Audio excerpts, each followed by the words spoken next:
하나님의 의로는 가능하기 때문입니다. 내가 아무리 백날 노력해서 내가 저 사람을 사랑해야 되겠다, 저 사람이 나한테 나쁜 짓을 했지만 나는 저 사람을 용서해야 되겠다 하고 우리의 의로 그렇게 하려고 한다면은 그것은 불가능한 것입니다. 하지만 하나님, 나는 정말 못하겠습니다. 하나님, 예수님이 그렇게 하라고 명하셨기 때문에, 또 예수님이 그렇게 하시는 것을 본으로 보여주셨기 때문에, 그리고 예수님께서 나에게 힘을 주셔서 예수님의 마음으로 내가 저 사람을 덮어줄 수 있다는 것을 내가 알기 때문에 예수님 도와주셔야 합니다. 그럴 때 바로 이 사랑이, 이 계명을 지키는 것이 가능한 것입니다.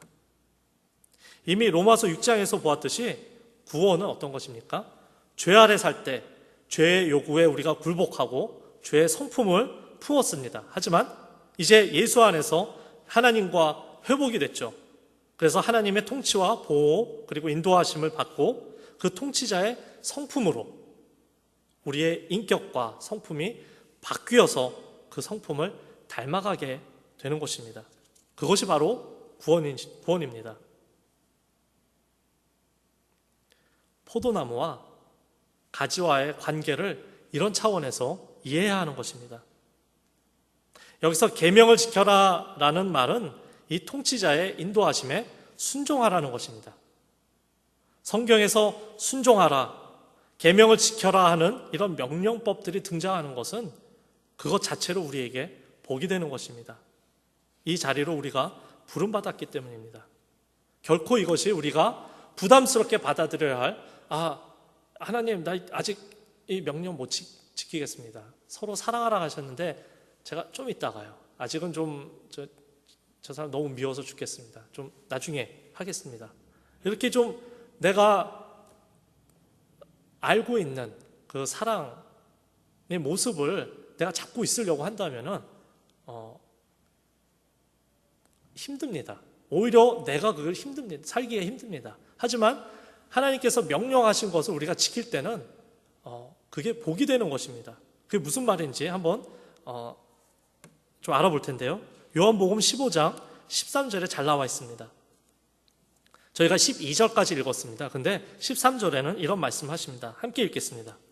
사람이 친구를 위하여 자기 목숨을 버리면 이보다 더 큰 사랑이 없나니 너희는 내가 명하는 대로 행하면 곧 나의 친구라. 이제부터는 너희를 종이라 하지 아니하리니 종은 주인이 하는 것을 알지 못함이라. 너희를 친구라 하였노니 내가 내 아버지께 들은 것을 다 너희에게 알게 하였습니다. 계명을 지키라 해서 갑자기 종과 친구 이야기를 하십니다. 예수님이 갑자기 이상한 토픽을 다시 인트로듀스 하시는 걸까요? 그것이 아닙니다. 계명을 지키라고 명령하는 것이 주인이 종에게 시킬 때 그렇게 하죠. 명령을 하는 것은 주인이 종에게 합니다. 근데 여기서 우리가 보는 것은 예수님께서 명령하실 때, 계명을 지키라고 명령하실 때는 종에게 시키는 것이 아니라 친구라는 어떤 의미에서는 동등한 관계에서 그분의 성품을 닮은 성품으로 바뀌기를 바라고 계시는 것입니다. 넌 내가 시켰으니 해야 된다가 아니라 친구로서 다가오신다는 말씀입니다. 그래서 베드로 후서 1장 4절에는 우리를 신의 성품에 참여하는 자가 되게 하려 하셨으니 라고 나옵니다. 영어가 편하신 분을 위해서 영어로 읽어드리겠습니다. So that we may participate in the divine nature. 이건 아주 대단한 말입니다. 하나님의 성품과 우리의 성품이 같아진다는 얘기입니다. 어떻게 해요? 예수님께서 우리에게 오셨을 때 우리가 그렇게 된다는 얘기입니다. 우리를 부르신 자리가 어떤 자리인지 정말 이 말씀보다 더 잘 설명하는 구절도 없을 것입니다. 그래서 우리는 성경에 나온 이런 명령법을 잘 이해해야 합니다. 우리가 사랑하라라는 이 명령을 지키는 것이 가능한 이유는 사랑을 할 수 없는 자리에서 사랑을 할 수밖에 없는 자리로 옮겨졌기 때문입니다. 예수님 안에 거할 때요. 포도나무의 가지가 된다는 것은 예수 안에서 예수를 닮아가는 것입니다. 그래서 에베소서 4장 13절에 이런 말씀이 나옵니다. 우리가 다 하나님의 아들을 믿는 것과 아는 일에 하나가 되어 온전한 사람을 이루어 그리스도의 장성의 분량이 충만한 데까지 이르리니. 이것도 좀 어려운 말이긴 한데요. Until we all reach unity in the faith and in the knowledge of the Son of God and become mature, attaining to the whole measure of the fullness of Christ. 예수 안에서 그리스도의 장성한 분량이 충만한 데까지 자라난다는 것은 무슨 말이냐면요. 우리가 그리스도화되고 그리스도를 닮아가는 자리로 부름받았다는 것입니다. 이것이 바로 하나님께서 일하시는 방법입니다. 우리가 교만하지 않고 성내지 않고 내 유익만 구하지 않고 또 용서하고 원수를 위해 기도하는 것까지 훈련해야 하는 것입니다. 이것이 우리에게 요구되는 말씀입니다. 그래서 우리는 그 일을 행함으로써 비로소 우리가 예수 그리스도의 의에 참여함을 배웁니다. righteousness에 참여하는 것입니다.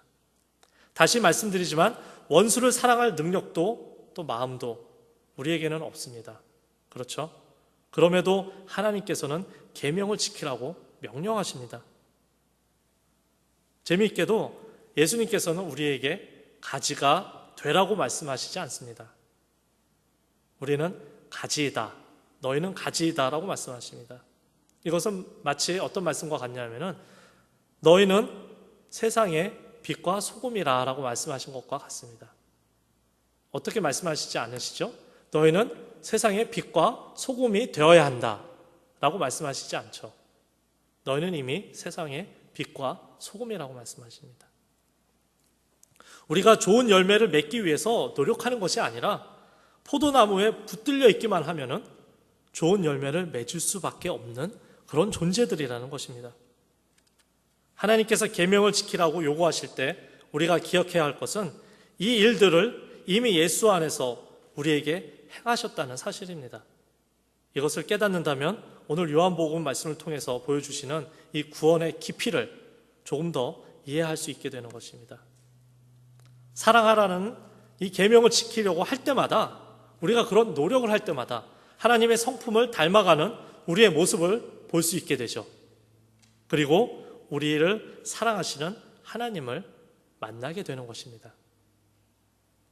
그래서 이번 한 주간에도 참 포도나무에 속한 가지로서 사랑의 열매를 풍성하게 맺으시기 바랍니다. 또 친구로서 명하시는 주의 계명을 지키기에 부족함이 없는 복된 주의 자녀의 삶을 사는 저와 여러분이 되길 바랍니다. 기도하겠습니다.